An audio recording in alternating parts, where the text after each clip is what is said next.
Hey,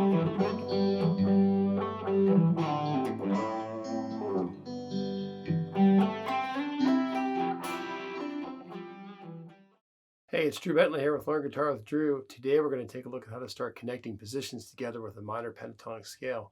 We're playing an A minor pentatonic and we're going to connect positions 1 and 2 using some different techniques and concepts. But first, thanks so much for checking out the video.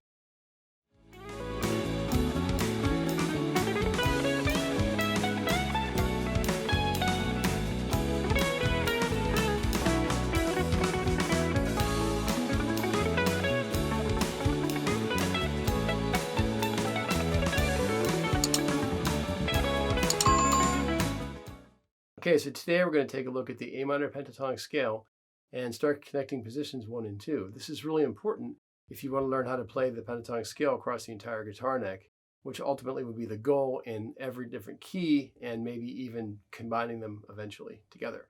But first, let's take a look at the first position of the minor pentatonic scale.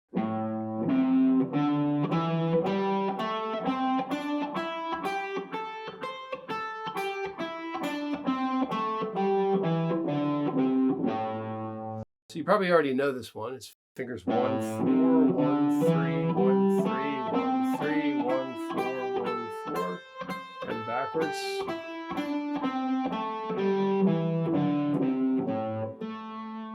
So the second position starts on the octave. That's the last note I just played, this one. And all you notice, this 1, 4, 1, 3 repeats itself here.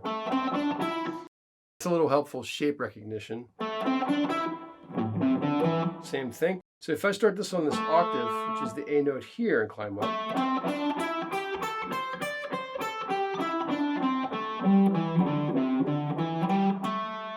we're going to start the scale in the middle and go to what I call the southern border, back to the northern border, and back to where we started from. So you want to start on the tonic every time. Climb as far as you can to the boundary of the guitar this way. Back to the boundary of the guitar this way. Back to where you started from. That way there's no confusion about what the tonic is. Now you'll notice the fingering up here is either fingers 1 and 3 or 2 and 4. It depends on what works best for the situation. So what we're going to do is take a look at how to start connecting these together.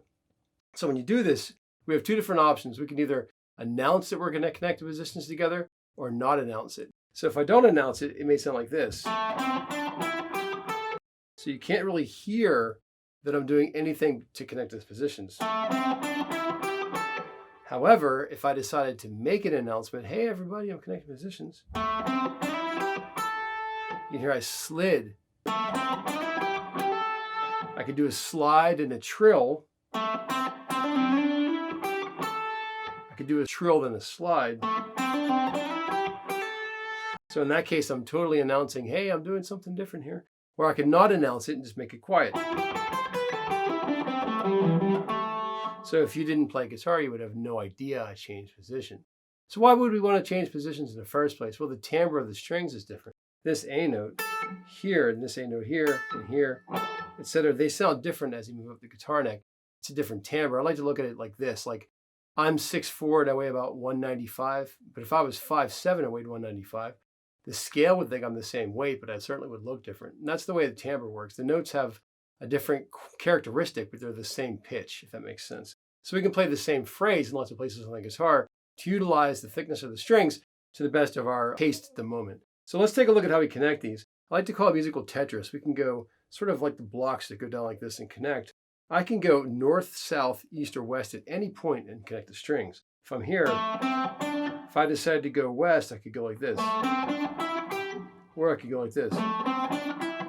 And just go straight south. I played the same notes, but I played different positions. So what I'm doing is deciding to change on the G string as my connecting position. That's kind of where I decide to switch on the G string. That's very common. Now I could also switch on the D string if I felt like it. So I changed on D. I could change on B as well. Either way, any way it works. I could do the high E string. I could do the high E string up and then the B string down. So See, they all kind of work. It just depends on what you're going for. So when you're doing this, try to create a musical statement by using two positions together. Now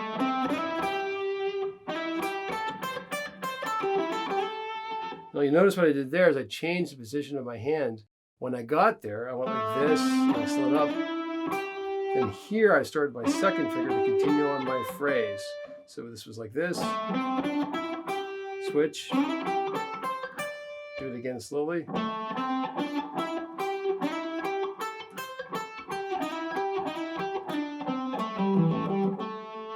That really makes a smooth transition if we change which fingers we're going to use in which different position. So what I'm doing here is playing everything with one position at a time, basically one finger for each fret, kind of with a hazy fret on either side. A position where it's like this. This is the first 4 notes of the position, A sharp, B, C. There's a C sharp, 1 fret higher. However, if I go like this and go up a string this way, it's the same note.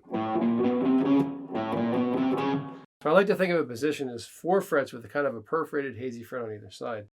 Now, I could play this without what I call mega positioning, like when I cross 2 different positions at the same time.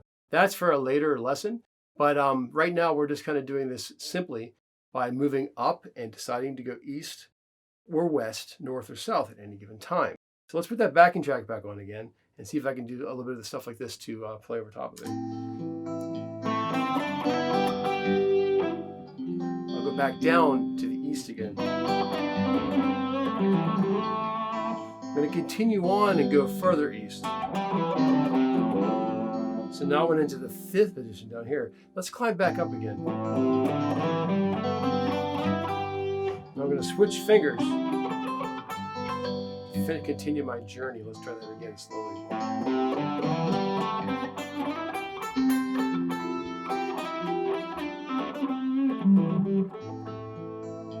So try to change this time on the B string instead.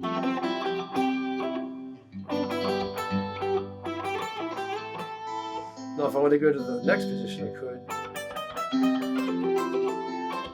So I kind of set myself up for that one too. Eventually you'll be able to go across the entire guitar, choosing which string you're going to change on. Let's go back down again, and this time we're going to go in a direction of like a northeast direction.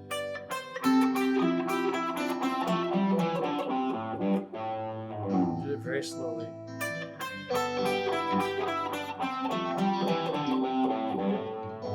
So I went either northeast, or I can go southwest. Now, this isn't important.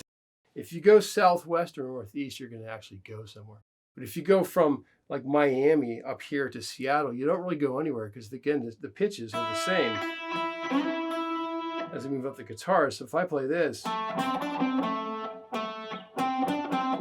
it's the same exact pitches, just a different timbre, but I didn't really go anywhere. So I kind of call this the muscle car. I sort of just grinding my muscle car, grinding the wheels. This is more like what I call the glider going in this direction. So in my world, this is muscle car and this is glider. In fact, on my album Bold Horizon, I have a tune called Muscle Car, which kind of sounds like you're just kind of grinding your wheels versus going across like a glider this way. So again, let's go over this one more time. We're going to connect to positions by either announcing we're changing positions or not announcing we're changing positions. So we're either going to do like a trill and a hammer on and a slide or something, or just a slide. Hey everybody, I'm changing positions, or I'm not going to do any kind of slide at all.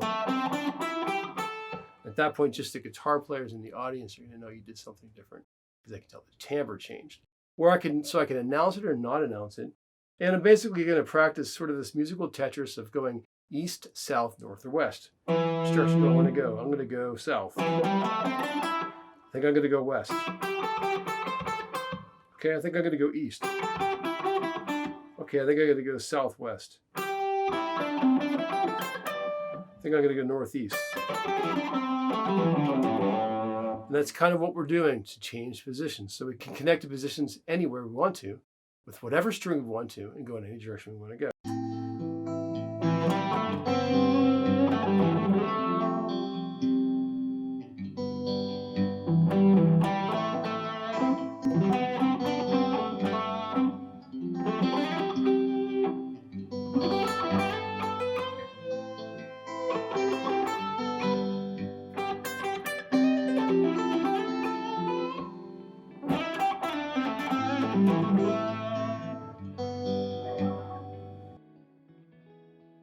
hopefully that was helpful with learning how to change positions with the pentatonic scale.